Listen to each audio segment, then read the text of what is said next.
Luar biasa Bapak Ibu. Monggo, untuk observasi berarti padamu negeri 2, nggih.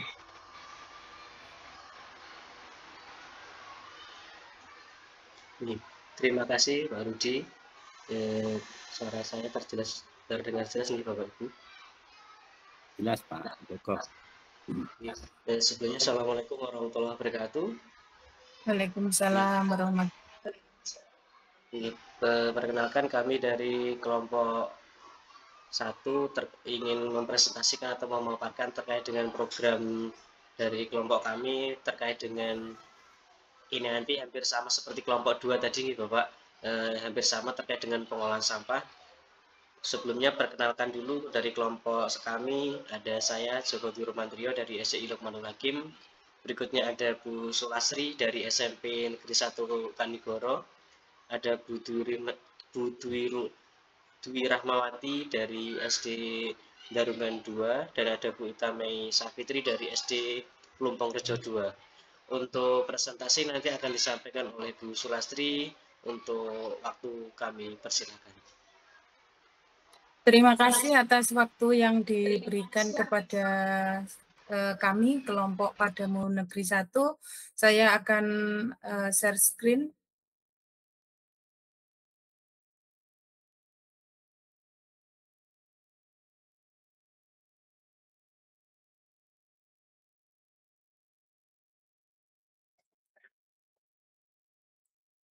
Tugas Rukol Modul 3.3, pengelolaan program yang berdampak positif bagi murid, kelompok Padamu Negeri 1, CGP Angkatan 10, Kabupaten Blitar.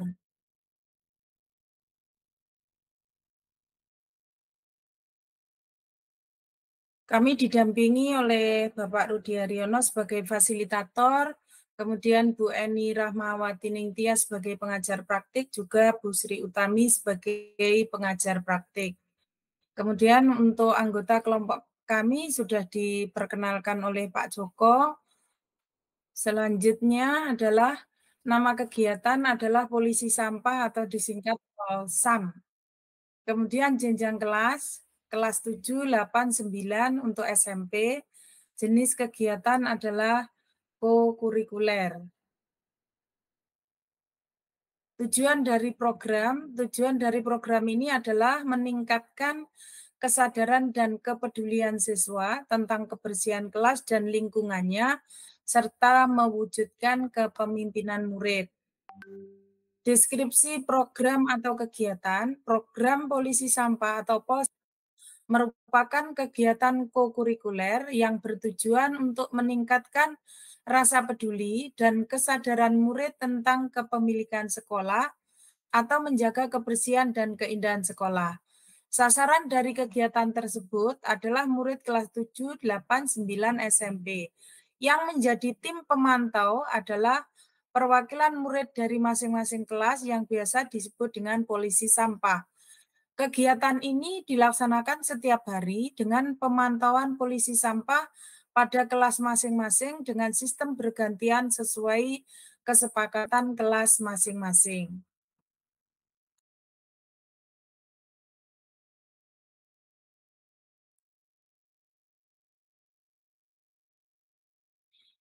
Alasan pemilihan program Polisi Sampah sesuai dengan visi sekolah. Yang kedua, masih rendahnya kesadaran murid tentang membuang sampah sesuai dengan jenis sampah.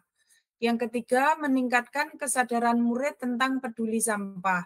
Yang keempat, menumbuhkan rasa kepemilikan sekolah.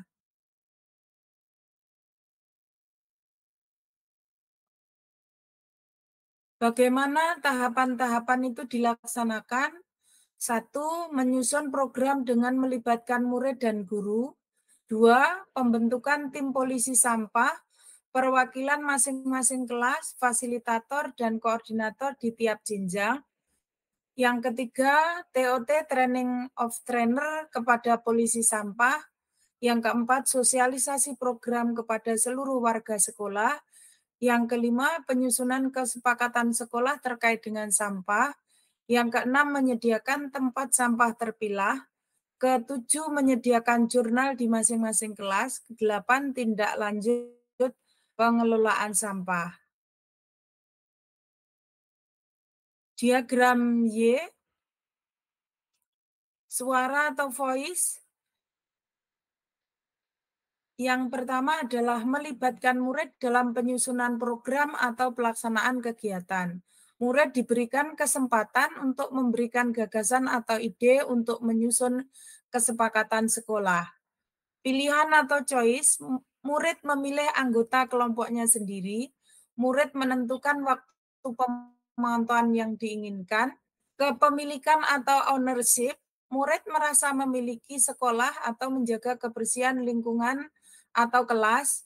Murid melaksanakan kegiatan polisi sampah dengan mengisi jurnal sesuai dengan tugas. Dimensi profil pelajar Pancasila yang dikembangkan. 1. Mandiri, yaitu menumbuhkan kepemimpinan murid, mendorong murid bertanggung jawab pada proses pembelajarannya sendiri, dapat mengembangkan pengetahuan dan keterampilannya di masa depan. Yang kedua, bergotong royong, mendorong murid untuk melakukan kerjasama untuk mencari solusi atas permasalahan yang dihadapi. Berikutnya adalah mendorong komunikasi positif untuk mencapai tujuan bersama. Dimensi kreatif, mendorong murid berpikir kreatif untuk mencari solusi atas permasalahan yang dihadapi. Mengeksplorasi dan mengekspresikan pikiran dalam bentuk karya atau tindakan. Terima kasih, tergerak, bergerak, menggerakkan. Demikian presentasi dari kelompok kami Padamu Negeri 1.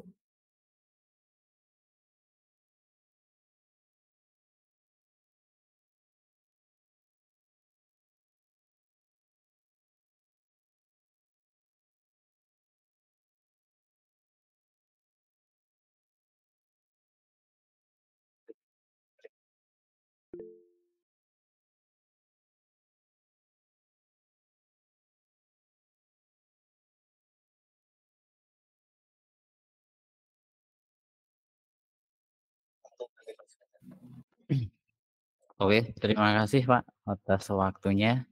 Di sini saya akan menanggapi dulu dari presentasi yang sangat menarik, program polisi sampah ya, yang sangat relevan dengan kondisi saat ini di mana masalah sampah memang semakin serius di sekelas Pak. Dan saya yakin program ini akan memberikan dampak positif yang besar bagi lingkungan sekolah dan masyarakat jikalau program ini terus berkelanjutan. Mungkin ada sedikit tambahan mungkin ya. Selain membuang sampah mungkin pada tempatnya coba dikembangkan kegiatan lain seperti daur ulang sampah organik menjadi kompos atau membuat kerajinan tangan dari sampah anorganik. Ada sedikit pertanyaan mungkin saya ingin tanya apakah ada data atau bukti konkret yang menunjukkan keberhasilan program ini, misalnya penurunan jumlah sampah atau peningkatan partisipasi siswa dalam kegiatan kebersihan. Mungkin itu Pak Joko yang saya tanyakan. Terima kasih.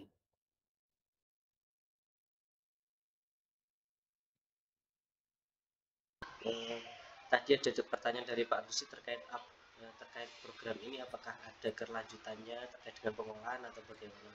Berikutnya terkait dengan apakah ada bukti konkret terkait dengan program ini. Monggo Ibu bisa ada yang menjawab atau dari kelompok kami. Bu Ita. Ya, Pak Joko, terima kasih. Terima kasih juga kepada Pak Rusli, pertanyaan yang luar biasa. Di mana dari pertanyaan itu juga sebagai pemantik dari kelompok kami untuk lebih mengembangkan lagi ide-ide untuk kedepannya. Kaitannya dengan tadi yang pertama adalah untuk kelanjutan. Memang kami kemarin ketika melaksanakan diskusi, kami hanya sebatas program kecil di mana kita menumbuhkan kesadaran terlebih dahulu kepada anak-anak. Kita memfokuskan pada program anak-anak itu sadar akan membuang sampah pada tempatnya beserta memilah sampahnya. Nah, nanti untuk program lanjutan tentu akan ke dalam pengolahan sampah itu sendiri, karena membutuhkan waktu yang berbeda serta harus terstruktur menurut saya apabila memiliki program hanya ini selanjutnya bisa dimanfaatkan untuk pengolahan sampahnya. Nah, kalau hanya seperti itu saya rasa semuanya bisa menyampaikannya, tapi butuh effort lebih menurut kami. Jadi kita hanya memang fokus ke program kecil di mana yang penting program itu bisa berjalan dan bermanfaat untuk anak-anak terkait dengan sampah itu sendiri. Program itu sebelumnya saya sampaikan bahwa program itu tercetus karena di SD saya mungkin dan ibu juga tidak ada tukang kebun, Pak. Jadi murni anak-anak sendiri yang menyapu, membersihkan dan berburu. Nah, terus yang kedua, sinkron dengan Bu Lesri yang ternyata beliaunya adalah sekolah adiwiyata yang tidak boleh ada sampah plastik, bahkan seperti itu, dan tidak boleh membakar juga nih Bu Lesri. Jadi kami memang melakukan program itu yang penting berjalan dulu. Dan ini pun di sekolah saya masih awal sekali, tetapi sudah bisa dilihat hasilnya sekaligus sebagai jawaban nomor 2, sebagai bentuk keberhasilannya seperti apa. Karena anak-anak itu sudah terbiasa, tidak ada tukang kebun, tidak ada guru yang menyapukan, anak-anak terbiasa setiap hari itu melakukan sesuai jadwalnya. Karena anak yang menentukan, mereka dengan senang hati dan sukarela melaksanakannya. Termasuk salah satunya adalah dengan pemanfaatan jurnal. Jurnal tersebut sebagai tolak ukur kami dalam melaksanakan program ini, karena anak-anak akan tahu, saya waktunya piketnya ini, tugasnya ini. Jurnal saya kalau misalnya tidak bisa dilaksanakan dengan baik hari itu, berarti yang bertanggung jawab adalah petugas pada hari itu. Jadi menumbuhkan tanggung jawab kepada masing-masing anak. Seperti itu Pak Rusli. Untuk kedepannya tentu akan ada program lanjutan seperti pengolahan sampah, tapi berbeda dengan program ini. Begitu. Terima kasih. Terima kasih Bu Ita, sangat jelas terkait dengan pemaparannya terkait dan tadi jadi di sini di titik kami hanya terkait dengan memilah sampah memogramnya karena memang ketersediaan atau kekurangan tenaga terkait dengan kebersihan sekolah. Jadi memanfaatkan memang guru dan siswa untuk bersih-bersih lingkungan dan bisa juga dimanfaatkan. Intinya meminani awak dewi lah kalau sampahnya dipilah-pilah. Berikutnya dari Bu Eva ada tambahan.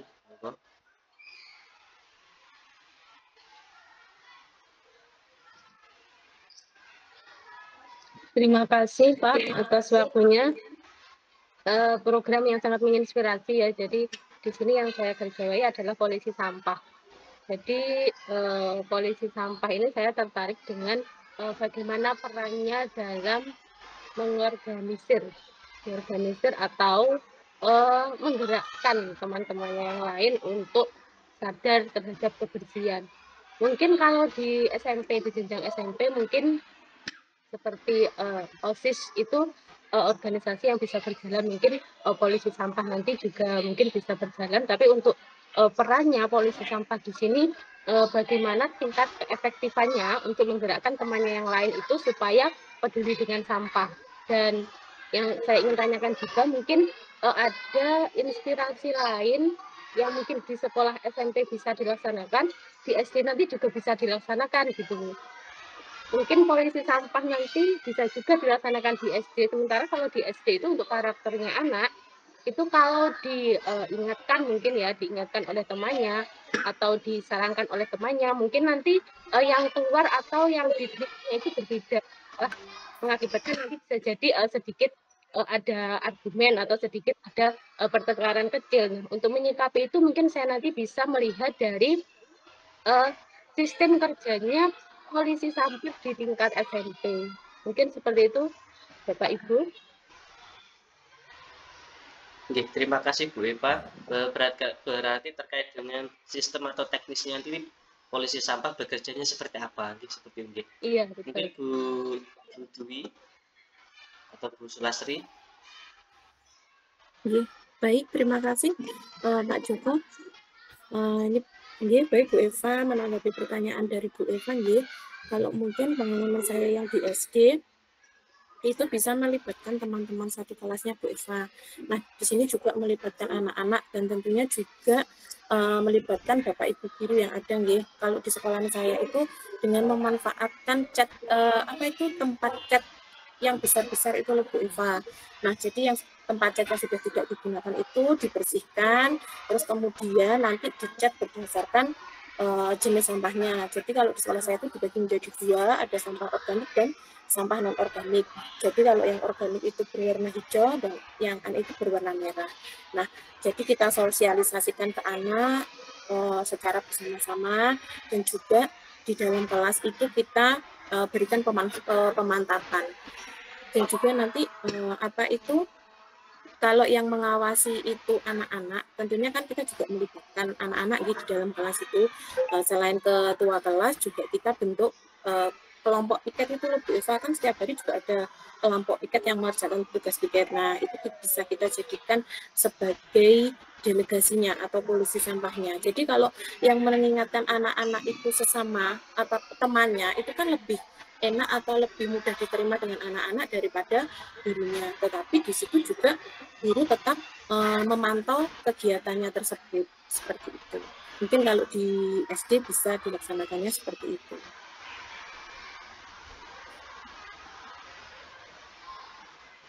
Terima kasih dari Bu Dwi. Bagaimana Bu Terima kasih Mbak Joko. Ya, sudah cukup, sangat menginspirasi. Terima kasih.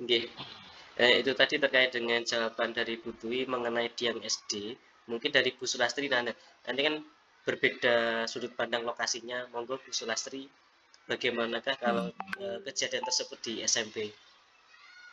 Terima kasih Pak Joko atas waktu yang diberikan kepada kami. Tadi saya ingin menanggapi dulu dari pertanyaan Pak Rusli, kelihatannya belum terjawab tadi data yang menunjukkan tentang penurunan angka untuk anak-anak yang membuang sampah itu ya.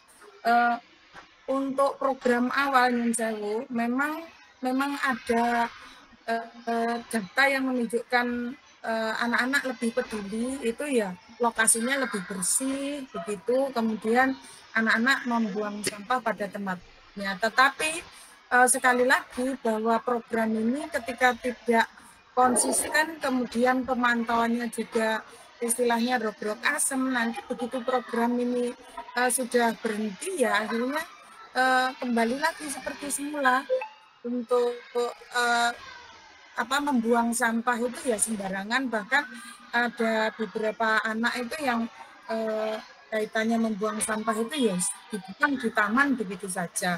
Kemudian kaitannya dengan pengelolaan sampah, mohon maaf karena memang di kantin koperasi itu kalau misalnya menyiapkan makanan dengan bungkus plastik, otomatis nanti sampah plastiknya juga tetap ada. Oleh karena itu di sekolah kami itu secara menyeluruh, jadi programnya dari mulai kantin, koperasi itu dilarang untuk mengemas makanan atau sesuatu dengan menggunakan plastik, setelah itu dibuang begitu saja. Jadi ada wadah khusus nanti yang bisa dipakai kembali begitu. Kemudian untuk pertanyaan dari Bu Eva, sistemnya anak-anak bagaimana? Jadi kebetulan sekolah kami itu kan rombelnya ada 30, jadi masing-masing kelas itu ada perwakilan. Itu selain yang bertugas piket, jadi untuk yang piket tiap hari itu ada sendiri, tetapi untuk yang kaitannya dengan, kalau dulu di sekolah kami itu programnya namanya polisi lingkungan. Jadi polisi lingkungan itu yang berjalan itu tidak hanya memantau kaitannya dengan sampah, tetapi juga terkait dengan tumbuhan dan sebagainya, karena namanya anak-anak kadangkala tangannya itu jahil Bapak Ibu. Jadi ada yang sudah tanaman berbunga, sudah tumbuh bagus, tiba-tiba dipotong begitu saja, setelah itu dibuang. Kemudian ada pohon buah-buahannya masih kecil, itu dilempari dengan batu. Nah itu jadi sampah. Bahkan beberapa Bapak Ibu guru kadang ada yang memberikan punishment kepada anak-anak sehingga anak-anak ini jerah. Tetapi kalau sampai buahnya itu sampai matang dimakan anak-anak juga tidak apa-apa, karena memang tujuannya dulu menanam buah-buahan itu tujuannya untuk bisa istilahnya anak-anak kalau siang haus atau bagaimana itu bisa mengambil mangga atau buah jambu yang ada di sekolah itu. Jadi untuk pengelolaannya kaitannya dengan kelas, jadi di masing-masing itu ada koordinatornya sendiri sehingga itu nanti lebih efektif. Kemudian untuk pemantauannya biasanya dalam 1 bulan atau pada saat rapat dinas itu disampaikan kendala-kendala yang kami hadapi di lapangan. Begitu penjelasan dari saya. Monggo Pak Joko. Terima kasih Bu Sulastri, sangat jelas nih untuk informasi dan inspirasinya terkait dengan kegiatan polisi sapa ini. Untuk berikutnya, bagaimana Pak Rudi? Sesuai yang di kolom chat tadi dibatasi 2 orang. Cukup nggih Pak. Kita akan berefleksi karena ini call terakhir. Saya ingin lebih banyak refleksinya. Oke. Bapak Ibu, sekian tadi pemaparan dari kelompok kami. Mohon maaf untuk Bapak Ibu yang lain belum dapat kesempatan. Berikutnya terkait dengan ini terakhir nanti dari Bu Dwi, monggo terkait dengan refleksi atau kesimpulan dari pemaparan kelompok kami. Kepada Bu Dwi kami persilahkan. Baik, terima kasih Pak Joko. Tadi ada tanggapan dari Pak Rusli mengenai kegiatan tersebut. Apakah ada bukti konkret mengenai keberhasilan dari program ini? Memang pada program ini tadi kita hanya berfokus pada atau menyadarkan anak-anak mengenai sampah atau jenis-jenis sampah.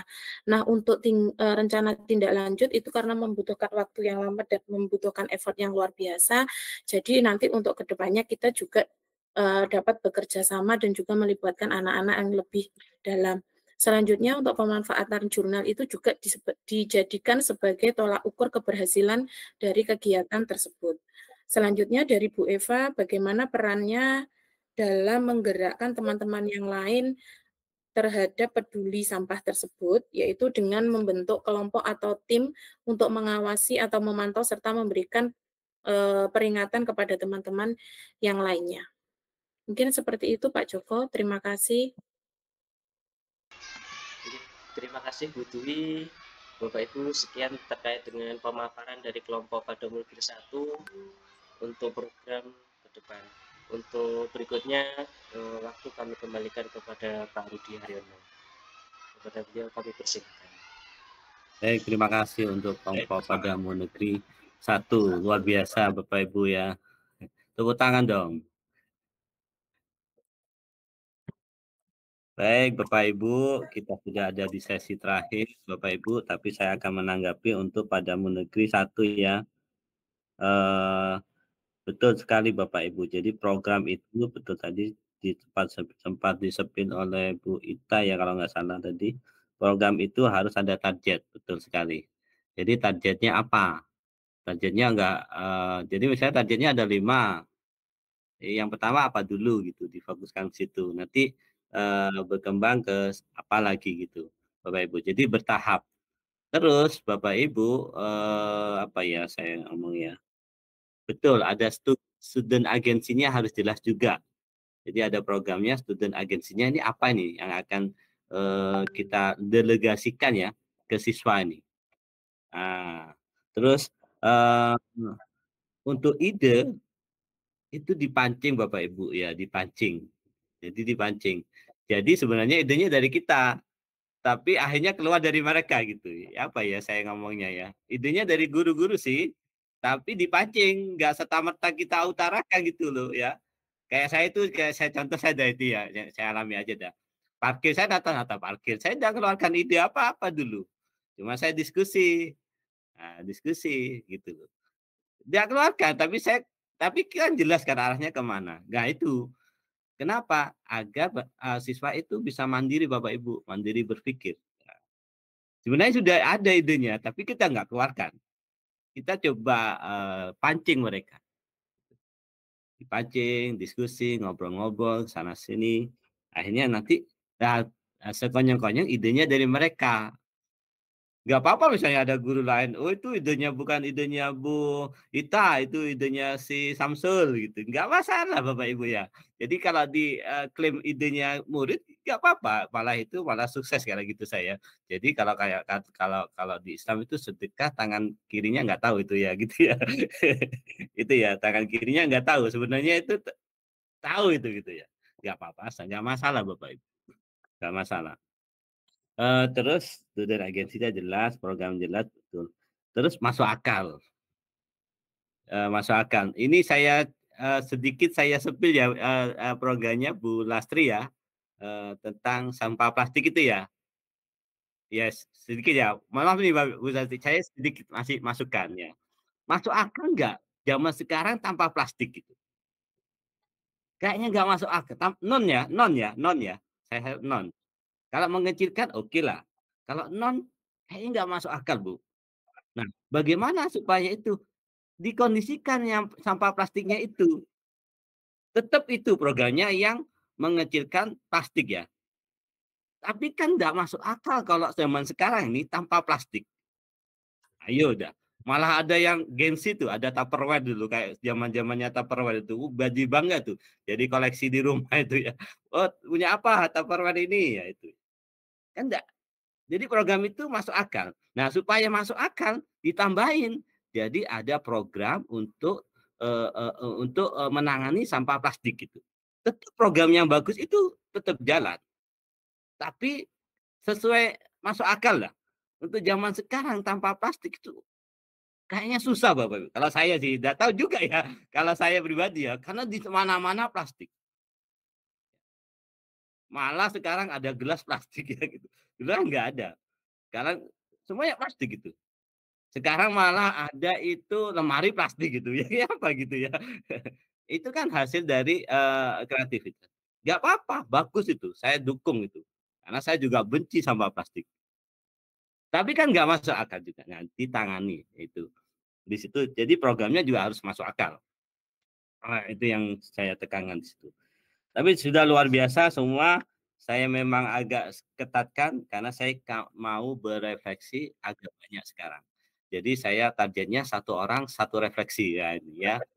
Apa refleksinya? 1, apa dan itu 1 menit ya Bapak Ibu ya. Bisa nggak ini mengkondisikan 1 menit nih? Jadi yang saya maunya, apa manfaat program guru penggerak ini? Terus 1, yang kedua, saya mau minta umpan balik terkait kinerja kami ya, terutama saya ya Bapak Ibu ya sebagai fasilitator. Cuma itu aja. Jadi apa yang tentang program guru penggerak ini selama 5 bulan ya kurang lebih ya. Terus yang kedua, kasih dong saya umpan balik. Ya, siap saya dibully.